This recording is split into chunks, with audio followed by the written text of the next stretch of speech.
İhraç edildikten sonra ekonomi hayatında çok fazla sıkıntı yaşamadım. Ama manevi anlamda çok sıkıntı çektim. Yani bana yapılan resmen zulümdü.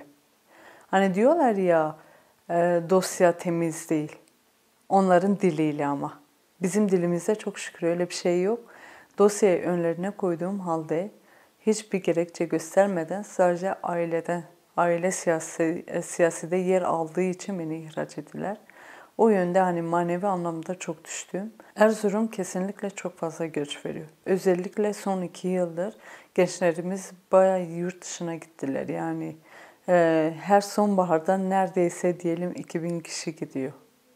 2 yıldır özellikle çok fazla göç alıyoruz. Erzurum'un yapısı da kadınlar üzerinde şöyle. Kadın evde çalışır, çocuk doğurur. Ne yazık ki onların diliyle de demişler diye kadın en güzel şekilde annelik yapar. Ama öyle değil. Biz kadınlar annelik de yaparız. Onların altındaki koltuğu alıp kariyer de yaparız. Ondan sonra kadınlar Erzurum'da genelde çok çıkmıyorlar. Mesela meydanlara falan çıkmıyorlar. Daha çok dört duvar arasında eve bakar, çocuk yetiştirir, çocuk yapar. Ondan sonra ne bileyim fazla yani bu konuyu konuştuğum için de üzülüyorum. Gerçekten üzülüyorum. Seçim çalışmalarında mesela gidiyoruz, ev dolaşıyoruz. Yeter ki ben kadınları göreyim diye. Karayazı'da mesela tek aday kadın olarak benim. Kadınlar özellikle Karayazı'da hani zaman geçirmek istiyorum ki oranın halkıyla birebir yani halkına birebir dokunayım diye. Gidiyoruz mesela evlere, erkekleri gördükleri zaman çıkmıyorlar kadın arkadaşlarımız.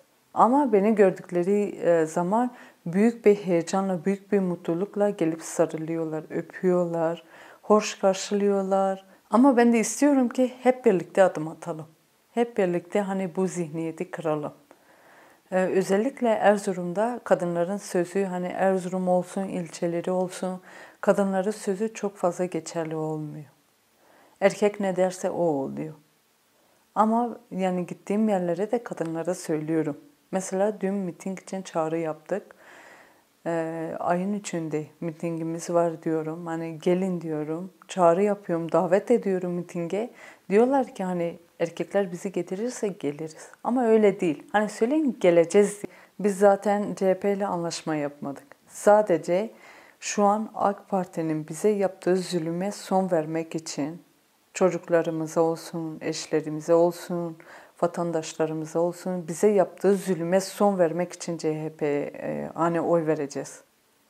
Biz Yeşil Sol Parti sırf bunun için adım attık CHP'ye.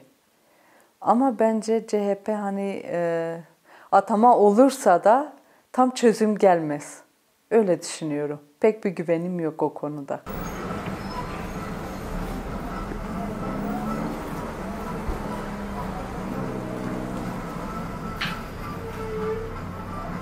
HDP'nin çizgisinde olduğu için, kadına verilen değer izlediğim ideolojiye uygun olduğu için Yeşil Sol Partisi'ndeyim. Kadınların bu toplumda, özellikle Serhat bölgesindeki ataerkil toplumda yaşadığı zorlukları gayet iyi biliyorum. Kendim de çiftçilik ve tarımcılıkla yaptığım ve uğraştığım alanlarda kadınların uğramış olduğu toplumsal baskıyı gayet iyi biliyorum. Bunu bölgem için özellikle bunu kendi rol modelim olarak aldım. Siyasi olarak da mecliste bunu taşımak isterim. Kadınların toplumdaki ezilme oranları, yaşamış olduğu siyasi baskılar olsun, toplumsal baskılar olsun, bunları göz önünde bulundurup bununla ilgili çalışma yapmak istiyorum. Kadınlar toplumumuzda gerek çalışma hayatında olsun, gerek toplumsal faaliyetler çok fazla ön planda değiller. Bunlarla ilgili onlara önderlik, bir yol göstericisi olarak olmak istiyorum. Çalışma hayatlarında bölgemizde hangi alanlar uygunsa onlarla ilgili çalışmalar yapmak istiyorum. Siyasi boyutuna gelince kadınlarımız aile içi şiddete çok maruz kalan, köhlenmiş bir zihniyetle karşı karşıya. Daha çok yöremiz için söylemek gerekirse evlendin, bitti senin için her şey. Artık ölsen de, kalsan da, dayak yesen de, şiddete maruz kalsana bu senin sorunun oluyor. Bunlara bir son demek gerekiyor. Bununla ilgili İstanbul Sözleşmesi'nin bir umut olduğu fakat feshedilmesiyle birlikte kadınların toplum içerisindeki şiddete maruz oldukları ölümler, cinayetler daha fazla artıp uygulayanların çok fazla ceza almaması ya da birkaç yıl içeride kalıp hemen beraat etmesine şahitlik ediyoruz. Bunlar da toplumsal cinsiyetsizliği, toplumdaki kadınlara verilen önemsizliğin daha doğrusu daha fazla arttığı, kadının ikinci sınıf muamele görmesi, kadınsın ne bilirsin ya da kadınsın hiçbir değerin olmamasına neden oluyor.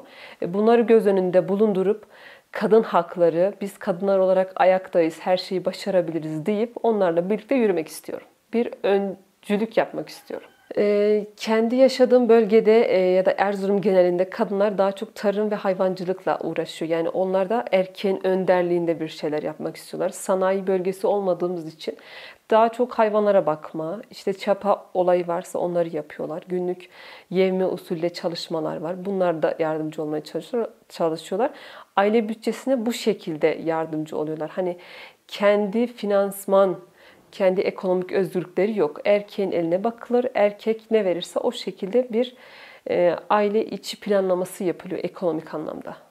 Bu da kadınlar için sosyal hayatın olmaması demek, dilediğince yaşamamak demek, ekonomik anlamda erkeğin bir alt kısmında kalıyor demek oluyor bizim için. Öncelikle dediğiniz gibi Erzurum dağlık bir bölge. Ovalarımızla birlikte küçükbaş hayvancılık ve büyükbaş hayvancılık olmak üzere iki ana başlık altında toplayabiliriz. Arıcılık da bunlara dahil tabii. Daha çok erkek kısmı yaptığı için bunları baz almıyorum. Ülke yani kendi bölgemizde güzel bir mandıracılık kurulabilir. Kooperatifler çok önemli. El tezgahlarını da kurmamız bu anlamda güzel bir çalışma olabilir. Halk merkezlerinin vermiş olduğu eğitimler çok fazla yararlı olmuyor ya da belirli köylerdeki kadınlar çok fazla gelip bunlardan faydalanamıyor. Bölge olarak bunları değerlendirebiliriz diye düşünüyorum. Dağlık bölgelerdeki kadın arkadaşlarımız için öncelikle bir eğitim programı, daha sonrasında kendi bölgelerine uygun bir kooperatif, dağlarda yetişen bitkilerden olsun, gerek peynirlerden olsun, kendi adımız altına bir kooperatif kurup bunları satışa sunabiliriz. Eğitim olarak kadınlarımız daha çok arka planda, her ne kadar ilkokul mezunu olsalar dahi çok fazla aktiviteleri de yok. Yaşam alanına katkı sağlayabilecekleri bir durumlar da yok. Eğitim bazında bunları değerlendirebiliriz. Bu şekilde gerekli çalışmalar yapılıp ilçede olmak üzere onlara yardımcı olmak istiyorum. Siyasi olarak, ekonomik olarak, hukuk olarak belli çerçevelerde olan bir parti. Halkın kendi benliğini bulabildiği bir parti. Dilimizi, benliğimizi koruyabileceğimiz, gelecek kuşaklara taşıyabileceğimiz bir parti. Üretimi, kadını, doğayı, hayvanı, insanlığı en önemlisi bunları baz alıyor. Bunları kendi gündemimizde değerlendiriyoruz. Bununla birlikte Yeşil Sol Parti olarak daha güzel bir yarın, daha güzel bir ülke için, daha iyi yarınlar için oyumuzu vermemiz gerektiğini düşünüyorum. Kendi politikalarımızda da olsun, gerek geçmişteki çalışmalarımızda da olsun, göz önünde bulundurup Yeşil Sol Parti'de olmamız gerektiğini düşünüyorum.